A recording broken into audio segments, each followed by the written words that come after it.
প্রিয় দর্শক আরও লিখেছেন, কোনো বাবা বা কোনো মার যদি একাধিক সন্তান থাকে এবং সেই বাবা অথবা মা যদি তার সম্পত্তির অংশ জীবিত অবস্থায় কেবল মাত্র একজন সন্তানকে দিয়ে দেন এবং অন্য সন্তানকে কোনো সম্পত্তি না দেন, তবে কি তা শরিয়া সম্মত হবে?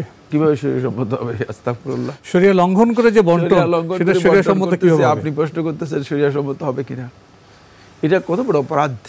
কিয়ামতের দিন যাদেরকে সম্পদ দেয় নাই, নিজের নেক আমল থেকে তাদের সম্পদ পরিশোধ করে দিতে হবে। খুব কঠিন কঠিন গুনাহ, কঠিন ভয়ঙ্কর অপরাধ।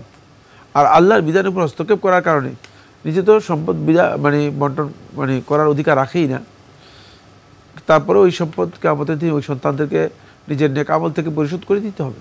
কারণ এটা পাওনাদার, মদালেব সাব্যস্ত হয়ে গিয়েছে, তাদের অধিকার সাব্যস্ত হয়ে গিয়েছে, তাদের হক সাব্যস্ত হয়ে গিয়েছে।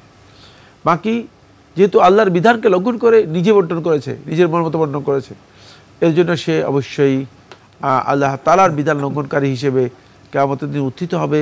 এবং এর জন্য হতে পারে যে সবচেয়ে বড় যে গুনাহগুলো আছে তার মধ্যে একটি হবে।